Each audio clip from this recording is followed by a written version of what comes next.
Isa ka rin ba sa napaisip kung gaano kaganda ang mga bahay ng mga artista na siguradong mapapasana all ka talaga?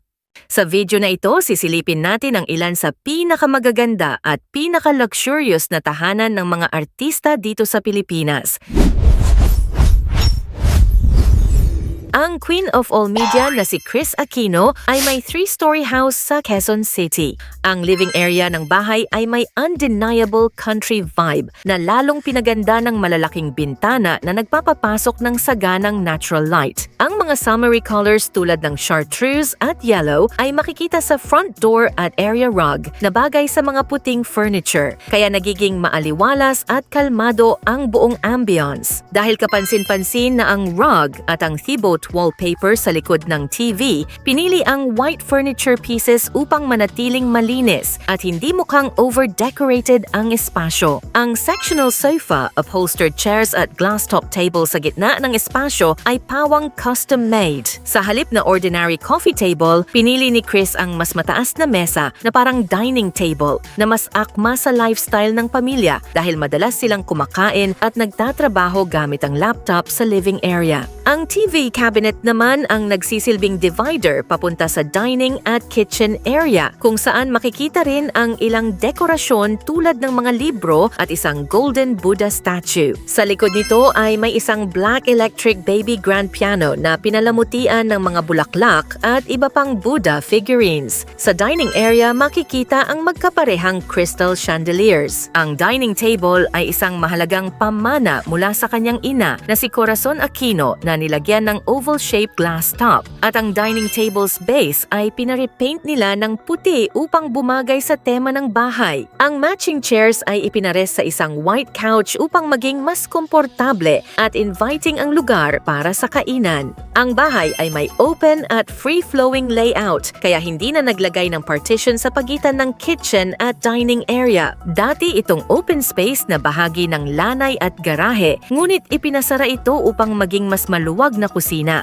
Kilala si Kris sa kanyang hilig sa pagluluto, kaya sinigurado niyang functional at bukas ang kitchen na pwede siyang mag-entertain ng guests habang nagluluto at manood ng TV. Kapansin-pansin din ang ilaw sa kitchen na inspirasyon mula sa kanyang makeup mirror na kombinasyon ng white at yellow lights. Ang kitchen island ay may marble top counter at may shelves para sa kanyang cookbook collection at mayroon ding espesyal na lagayan para sa kanyang oven. Pinagsama rito ang marble para sa elegance, stainless steel para sa modern touch, at distressed wood para sa init ng pakiramdam. Nakatago naman ang appliances sa built-in storage para sa malinis na itsura. Ang kitchen ay may well-organized storage kung saan nakalagay ang kanyang collection na silver cutlery, Le Creuset items, at may built-in containers para sa ingredients. Mayroon ding glass cabinets na may LED lights kung saan nakadisplay ang kanyang mga tea sets at iba pang cute dinnerware. Sa first floor din, matatagpuan ang makeup room na ang mirror ay may Hollywood lights. Nagsisilbi rin itong office at exercise room. May sarili itong toilet at hair wash basin. Ang stairway ay pinalamutian ng kanilang framed photographs, portraits at painting. Sa second floor, makikita ang mga organized glass cabinets para sa kanyang koleksyon ng sapatos at nilagyan ito ng LED lights. Lahat ng bedrooms ay narito rin sa second floor. Pareho ang second at third floor ay naka-highlight ang wall-to-wall carpeting. Ang bedroom ni Bimby ay may black wall at may glow-in-the-dark stickers of stars, ngunit binalanse ito ng mas maliwanag na kulay ng bedding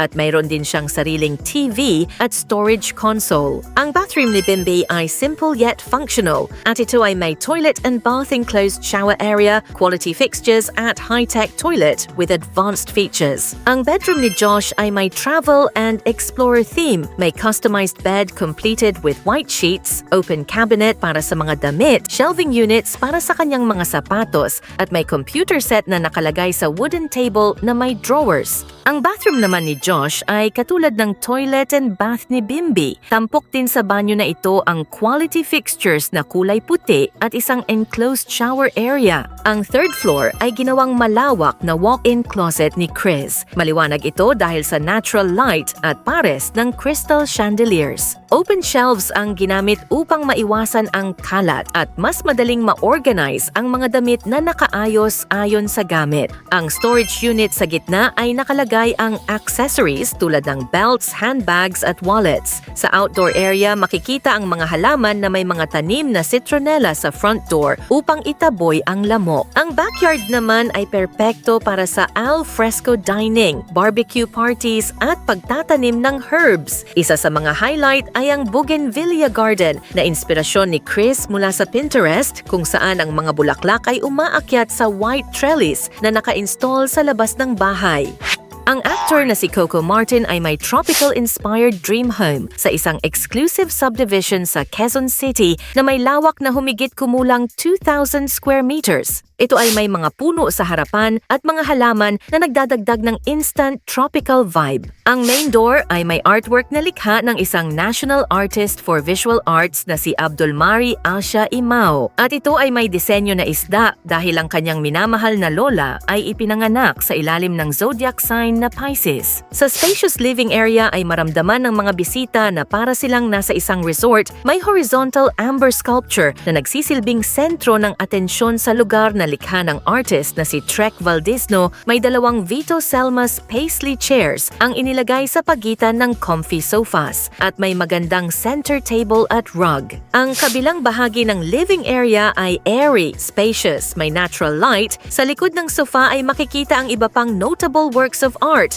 at makikita dito ang staircase na patungo sa second floor kung saan matatagpuan ang bar, home theater at bedroom ni Coco. Ang dining area ay may Kenneth Koibompue's 12-seater wave dining table, Vito Selma's Arata dining chairs, Bose mirror, wooden pieces, at Lytton hanging lights mula sa Triboa Bay Living. Ang open kitchen ay matatagpuan ilang hakbang lamang mula sa pool area at ito ay may oven, iba't ibang appliances, cabinets at ang built-in niche na naglalaman ng mga appliances at ang storage units ay may laminates na kahawig ng natural na kahoy. Ang bar area ay makikita ang gawa ni Vito Selma sa espasyo tulad ng disenyo ng ceiling at isang custom-made table. Ang wall sa likod ni Coco ay parang isang gallery na may iba't ibang bote na maingat na inilagay sa mga niches bilang mga accent. At ang lighting at chosen pieces ay magdadala sa iyo sa iyong favorite hangout spot habang ang dark hues, finishes at mirrors ay kumukumpleto sa relaxed na ambience. Ang home theater ay may tufted door na patungo sa compact ngunit kaaya-aya kung saan maaring mag-relax ang humigit kumulang 8 tao at manood ng pelikula habang nakaupo sa reclining chairs. Sa maliit na silid ay may top-notch projection, sound system at mechanical screen na maaaring i-roll up kapag hindi ginagamit. At sa likod ng screen matatagpuan ang collection ni Coco ng mga awards. Ang bedroom ni Coco ay may kapansin-pansing slab ng onyx na makikita sa likod ng black tufted bed niya. May prized abstract painting na likha ng National Artist for Visual Arts Arturo Luz na nagpapaganda sa wall at may matching side tables at gray wing chair. Sa corner ng bedroom ni Coco ay may compact work area at may abstract painting na inilagay sa wall upang magbigay buhay sa espasyo. Ang veranda ay perfect para sa merienda, pag-entertain sa mga kaibigan o simpleng pagbabasa ng libro. Ito ay may love seat at 2 easy chair. Mararamdaman mo dito na para kang nagpapahinga sa tabi ng dagat. Ang high ceiling, wooden touches at furniture pieces ay nagsasama-sama upang makalikha ng isang maayos at tropical na disenyo. At dahil tanaw mula rito ang backyard, kaya perpektong lugar ito para sa quiet time at reflection. At sa veranda ay may spacious dining table na kayang mag-accommodate ng humigit kumulang 10 katao. Kaya siguradong magiging madali para kay Coco at sa kanyang pamilya ang pag-host ng mga salo-salo dito. Ang gazebo ay mukhang gawa sa abaka ang ceiling, pero ibinahagi ni Coco na mga plastic ang tunay na ginamit dito. May croissant set na kilala sa ergonomic design na tumutulong lumikha ng hindi maikakailang beach-inspired na pakiramdam. At matatagpuan sa pinakadulong bahagi ng property ni Coco ang gazebo na itinayo sa ibabaw ng isang koi fish pond na tanaw ang swimming pool at kabana. Ang kabana ay mukhang isang mini house na pwedeng maging guest house kapag kinakailangan. Ito ay may kama, cabinet, comfy sofa, sturdy coffee table, may separate bathroom, mini kitchen na kompleto sa kagamitan, may bloom chair na kulay dilaw at paisley chair na nakadagdag sa ganda ng espasyo, may kamangha-manghang tanawin ng paligid, may malaking TV, access sa iba pang entertainment essentials. Ang mini kitchen ay may refreshing accent wall at pinananatili ng actor na puno ang kitchen ng mga merienda at inumin.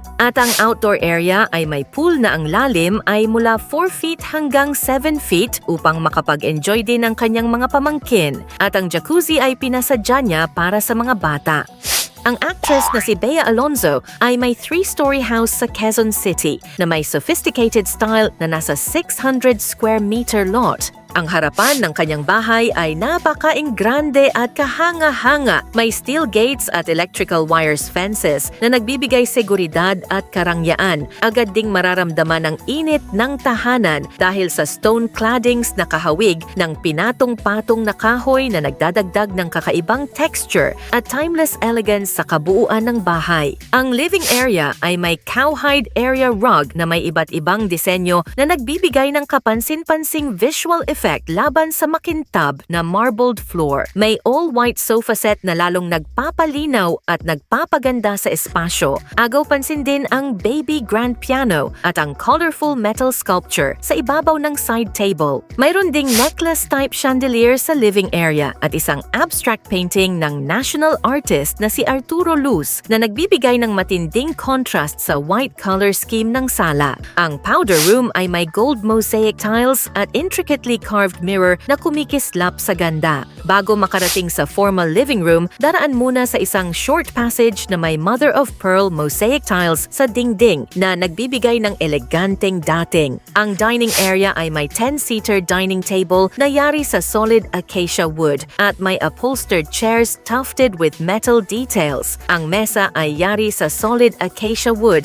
Ang base nito natatakpan ng mirror panels. Ang gilid ng mesa ay bahagyang magaspang upang mapanatili ang natural effect ng original wood at sa ibabaw nito ay ang crystal chandelier na lalong nagpapaganda sa dining experience. Sa kitchen ay makikita ang kompletong kagamitan na tiyak na magugustuhan ng isang true foodie o cook loves. Ito ay may glass ceramic cooktop, range hood, built-in microwave and convection ovens, espresso machine, ice cream maker, wall-mounted flat-screen TV at ang customized cabinets ay may high-gloss white finish na may wooden color accents na nagbibigay ng modern at malinis na itsura. Sa kanyang home office, makikita ang kombinasyon ng luma at bagong estilo. Nariyan ang Mac desktop computer at LED TV na katabi ng mga vintage items tulad ng typewriter at phonograph at may pinakostumize siya na blue ottoman na maaari ring magsilbing mesa, couch at armless chair na may tufted backrest. Mayroon ding framed black and white portraits nagpapakita ng iba't ibang yugto ng kanyang buhay. Ang dressing area ni Bea ay para lang sa kanyang mga damit. Sa cabinet sa gitna nilagay niya ang kanyang mga accessories at may crystal chandelier rin na nagbibigay ng karagdagang liwanag sa espasyo. Ang kanyang bag collections ay kinabibilangan ng mga kilalang brand tulad ng Prada, Gucci, Tory Burch, Chanel at Louis Vuitton. Samantala, ang kanyang shoe collections ay mula naman sa Yves Saint Laurent, Christian Louboutin, Prada at Gucci. Sa ikatlong palapag matatagpuan ang entertainment area o ang tinatawag niyang second living room na siyang paboritong tambayan ng kanilang pamilya. Tampok dito ang L-shaped sectional sofa at cowhide area rug na nagbibigay ng komportableng ambience. Sa master bathroom ay maaaring mag-enjoy si Bea sa mahahabang paligo gamit ang kanyang clawfoot tub. Mayroon pa itong wooden tray kung saan maaaring maglagay ng cup of tea, book or scented candles. Pinili ni Bea na magkaroon ng sarili niyang sauna sa loob ng kanyang tahanan. Ang pagkakaroon ng ganitong klasing silid ay malinaw na palatandaan na ang may-ari ng bahay ay maaring sobrang abala sa kanyang karera o isa talagang homebody na mas pinipiling manatili na lamang sa bahay kaysa lumabas. Ang kanyang master bedroom ay may custom-made queen-size bed na may wingback headboard, may makakapal na kurtina upang maprotektahan siya sa liwanag ng umaga, lalo na't madalas abutin ng gabi ang kanyang trabaho. Tulad ng ibang bahagi ng bahay, mayroon din itong chandelier na nagbibigay ng eleganteng vibe. Sa backyard ay makikita ang isang inviting and cozy side backyard na kadalasang pinagdarausan ng mga salo-salo at family gatherings. At ito ay may pleasing image dahil sa 3 earth colors na present dito tulad ng blue pool, green grass at brown columns, shingles. Ang swimming pool ay may kakaibang hugis at may kasamang waterfall sa dulo nito. Ayon sa Feng Shui, mas malaki ang posibilidad na magkaroon ng tuloy-tuloy na daloy ng biyaya kung may elementong tubig sa loob ng iyong tahanan at ang tubig na ito ay patuloy na gumagalaw o umaagos. Sa kabuuan, ang white color scheme ng tahanan ni Bea ay lumilikha ng airy and bright atmosphere at may sense of balance and peace.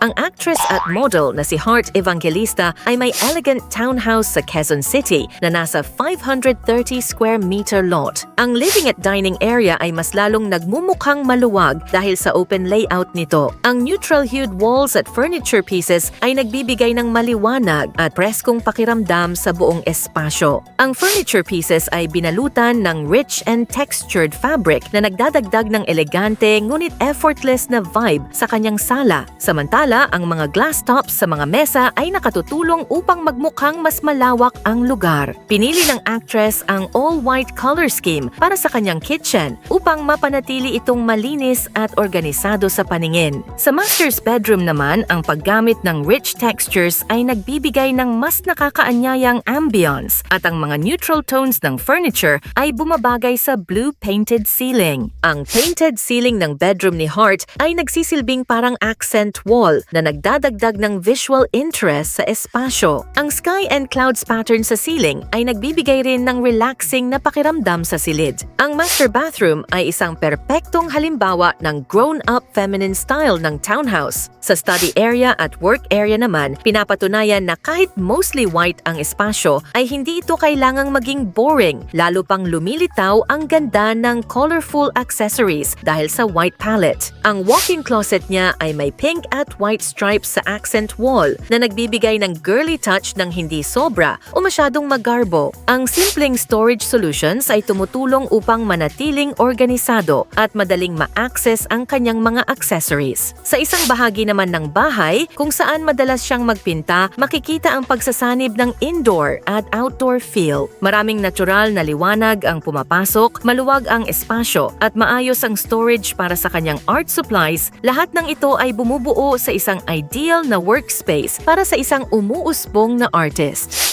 Ang actor na si Derek Ramsey ay may glass and steel beach house sa Palawan. Sa halip na karaniwang sliding glass doors, nag-invest sila sa steel doors na may tempered glass na maaaring i-fold na inangkat pa mula sa Australia. Sa outdoor space, makikita ang mga sleek and comfy chairs na mas pinaganda pa ng mga payong mula sa Bali bilang extra accents. Maluwag ang living at dining areas na perpekto para sa pag-entertain ng malalaking grupo at pinili nila ang modern theme na may Asian touch. Ang living area ay may warm and Asian vibe. Nakapwesto ang sofa na nakaharap sa tanawin ng dagat. Ang sectional sofa ay isang malaking investment mula sa isang Italian brand. Nakasabit sa itaas ang isang kakaibang hanging lamp na Limbo Acrobat lamp ni Kenneth Cobonpue na nagsisilbing conversation starter tuwing may get-togethers. Malapit dito ay may wooden seating piece na dinisenyo ng kanyang ina, habang sa itaas naman ay ang set of 3 convex mirrors na likha ni Ito Kish mula sa kanyang Kish Stories from Canada line. Sa likod ng sofa ay makikita ang Black Gregoria chair mula sa designer's home line. Mas lalong pinatingkad ang Asian feel ng bahay sa pamamagitan ng mga temple drums mula sa Tibet na nakuha ni Derek sa isang antique shop sa Bacolod.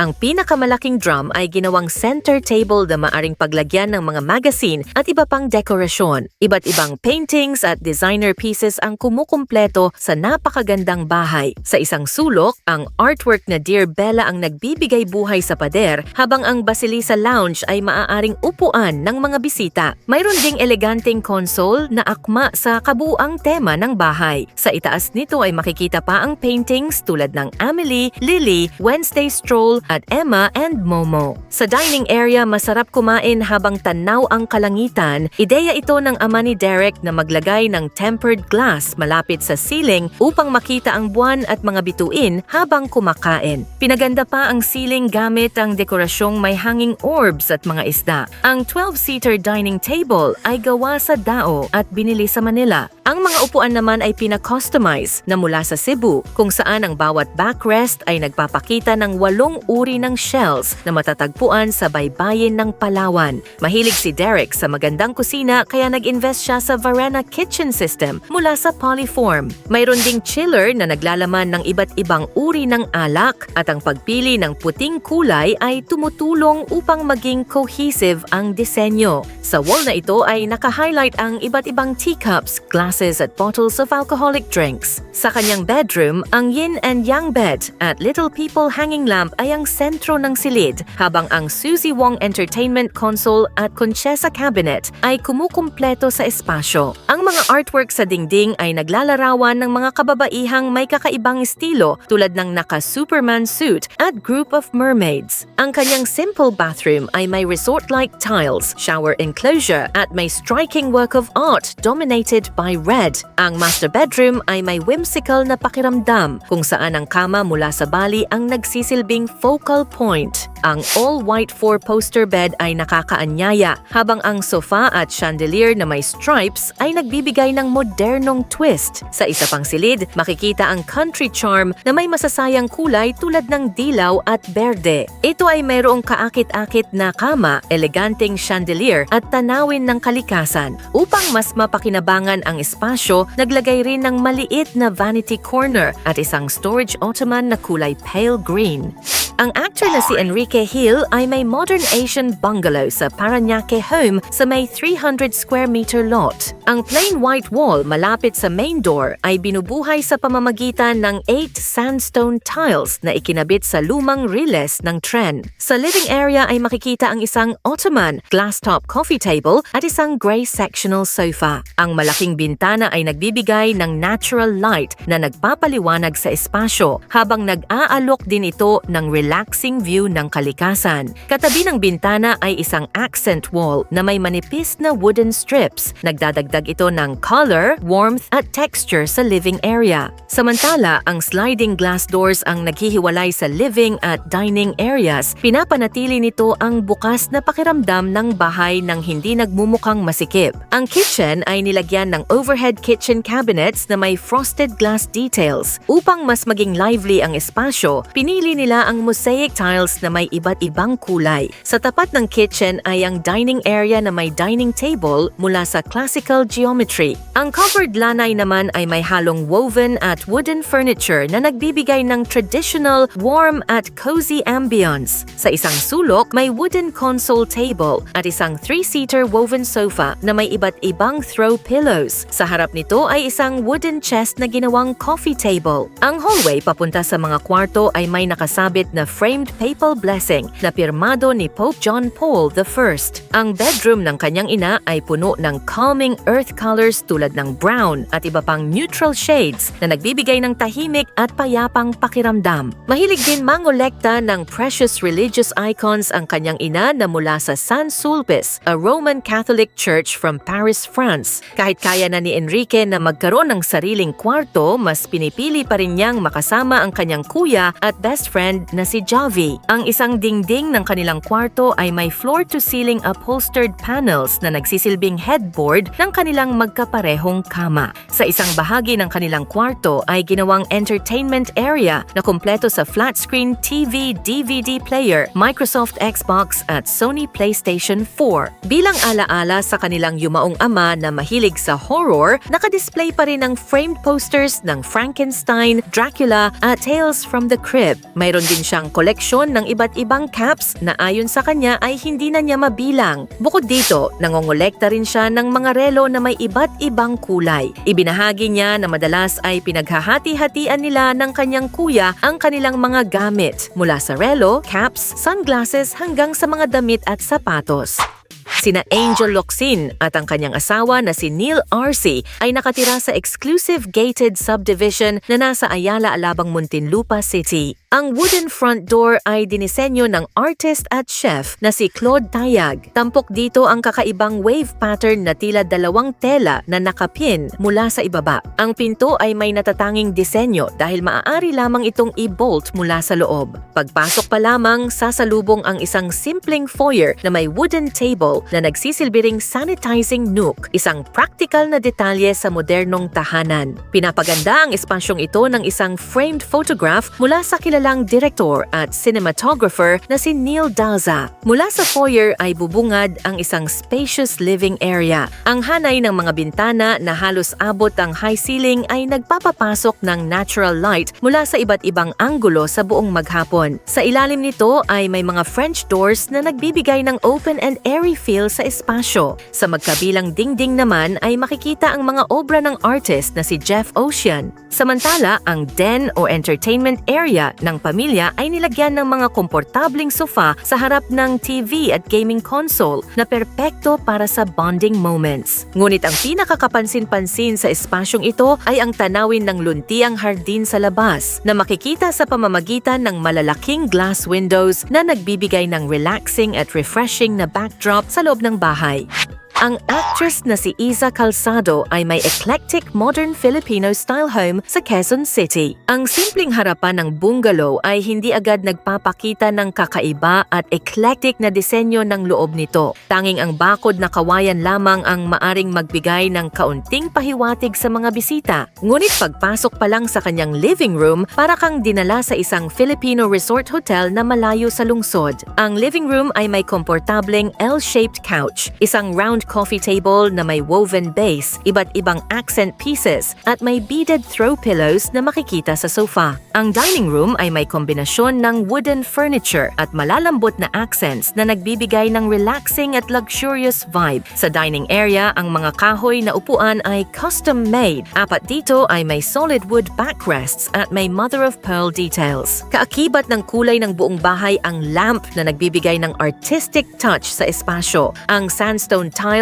bamboo stalks sa labas, mga tropical plants at pendant lamp ay lalo pang nagpapalakas ng resort vibe ng dining room. Makikita rin ang magkakaparehong picture frames sa itaas ng liquor cabinet na nagsisilbi ring console table at may dalawang planters at warrior figurines na nakapalibot sa isang wooden sculpture. Sa kitchen, binago ang dating kulay na dilaw at off-white. Ngayon, cream na ang mga dingding at dark brown ang cabinets upang bumagay sa bagong tema ng bahay. Ang den ay sumasalamin sa kanyang sexy side. May animal print rug ito, upholstered chairs at isang Little People pendant lamp na nagbibigay liwanag sa silid. Sa labas, ang malalaking puno ng kawayan ay bumubuo ng natural na canopy sa ibabaw ng swimming pool na nagbibigay ng shade at privacy. Pagdating sa bedroom, nangingibabaw ang elegance sa pamamagitan ng lace curtains at suede headboard. Katabi ng kama ang pares ng Kai-O lamps na nakapatong sa side tables. Sa magkabilang gilid ng kama ay may framed cherry blossom prints, isang sentimental na detalye dahil paborito niya ito at ng kanyang yumaong ina. Upang manatiling malinis at organisado ang kwarto, itinago ang modernong kagamitan sa isang entertainment console. Kakaiba ang console na ito dahil ang mga hawakan nito ay mula sa mga Maranao clothes hangers na ginawang door handles. Ang lounging area na konektado sa master bedroom ay isang napaka-relaxing na sulok. Gawa ito sa kawayan at puno ng cushions at throw pillows. Upang mapalaki ang banyo, isinailalim ito sa renovation. Tinanggal ang old dresser upang magkaroon ng mas maluwag na lavatory area. Ngayon, ramdam na ramdam ang resort hotel feel sa banyo dahil sa warm lighting at wooden accents.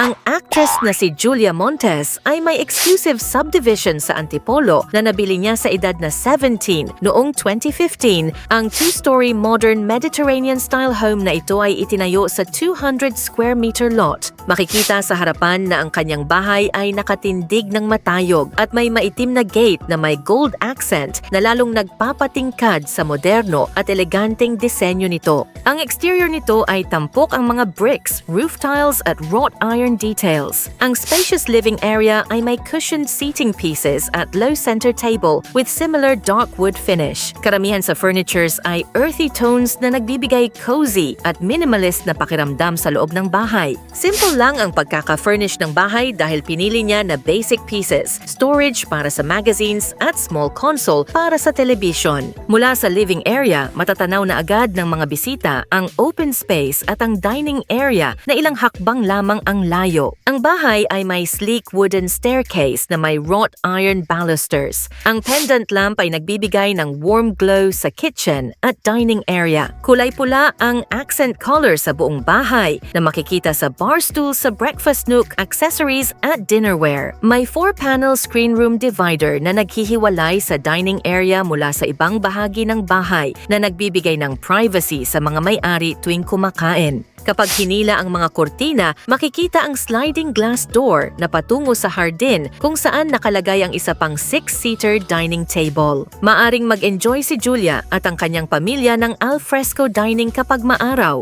Kapaki-pakinabang din ang karagdagang dining set lalo na tuwing may mga pagtitipon. Nasa pagitan ng living at dining areas ang isang compact nook. Bagamat inihanda ito para pagandahin ang bakanting espasyo, maaari rin itong gawing reading corner dahil sa sapat na natural light na mula sa bintana at maaari ring magsalo-salo ng light snacks at refreshments dito. Matatagpuan din sa pagitan ng living at dining areas ang common toilet and bathroom na maaaring gamitin ng mga bisita. Mula sa malayo, para itong secret room na ma-access sa pamamagitan ng pagbaba ng ilang hakbang, kung saan ang mga pebblestone ay nagbibigay ng spa-like na dating. Hindi tulad ng karamihan sa mga banyo na may pedestal sink, ang pribadong espasyong ito ay may vessel sink na nakalagay sa ibabaw ng wooden counter na pinalamutian ng mga halaman at toiletries. Ang rectangular mirror at counter ay tumutulong upang magmukhang mas malaki at mas maluwag ang banyo. Ang red accent wall ang nagbibigay diin sa kanyang silid tulugan at bumabagay ito sa puting kisame at mga cabinet. May dalawang matching black leather seats ang inilagay sa dulo ng kanyang kama. May isa pang upuan sa tabi ng kama na malapit sa vanity corner. Ang vanity nook ay may magandang console cabinet na may mga drawer at salamin. May nakalagay na mga personal na gamit niya sa ibabaw nito. Sa isang sulok naman ay may coat rack na pinaglalagyan niya ng hats at bags at may treadmill na nakapwesto sa paanan ng kama katabi ng telebisyon. Isa sa 3 bathroom ng kanyang bahay ay matatagpuan sa kanyang bedroom at maaring pasukin sa pamamagitan ng isang sliding door na gawa sa kahoy. Taglay nito ang parehong tropical na disenyo, ngunit sumusunod din ito sa kabuuang itsura at pakiramdam ng silid tulugan dahil ang mga dingding ay pininturahan ng pula. Ang actress ay may maluwag na walk-in closet kung saan niya inilalagay ang kanyang mga damit, sapatos, bag at iba pang accessories. Maayos na nakaayos ang kanyang mga gamit sa loob ng mga cabinet, kaya malaya siyang nakagagalaw at madaling nakalilipat mula sa isang rack patungo sa iba pa. Ang mga sapatos ay pinagsama-sama ayon sa estilo at makikita ang napakaraming high heels at pumps. Mayroon din siyang rubber shoes, sneakers, flats at boots. Ang veranda ay ang kanyang favorite spot sa kanyang bahay dahil open air ito kaya nakaka-relax tumambay dito. At ito ay may mga upuan na perfect para sa quiet time, reading at meditation. At ang actor na si Jake Cuenca ay may 2-bedroom bachelor pad sa Mandaluyong. Ang open layout ay may mga wood elements at warm lighting na nagbibigay balanse sa masculine na vibe ng espasyo. Sa living room, makikita ang gray couch, isang pares ng ottomans, isang arc floor lamp at isang glass-topped coffee table. Sa tapat nito ay ang entertainment area kung saan nakamount ang flat-screen television sa isang deep purple recessed wall. Nandoon din ang kanyang home theater system at gaming console. Kinukumpleto ng 2 low swivel chairs na kulay itim at isang maliit na mesa na may pulang bulaklak ang kabuuang itsura ng espasyo. Kahit compact kitchen ay kumpleto sa mga kailangan ni Jake para makapagluto ng sarili niyang pagkain. Gayunpaman, ibinahagi niya na madalas pa rin siyang dumaan sa kanilang family house para sa home-cooked dishes. Wala ring hiwalay na dining table dahil ang kitchen counter na ang nagsisilbing kainan kasama ang 2 itim na swivel bar stools. Custom-made ang bed base ni Jake na may kasamang built-in side tables at drawers para sa dagdag na storage. Sa itaas ng headboard ay makikita ang isang larawan niya kasama si Maha Salvador, kung saan nakasuot sila bilang sina Rhett Butler at Scarlett O'Hara mula sa Gone with the Wind para sa 2010 Academy Awards tribute exhibit ng local cable channel Velvet. Karaniwan namang umuupo si Jake sa gray dimension armchair kapag nanonood siya ng TV o naglalaro ng video games. Mayroon ding custom-made black cabinet na ginawa para sa kanyang flat-screen TV at iba pang audio-video at gaming peripherals. Sa halip na iparenovate ng buo ang banyo, pinili na lamang ni Jake na magpalit ng mga bagong bathroom fixtures. Hanggang dito na lang muna mga Meg. Thank you and God bless.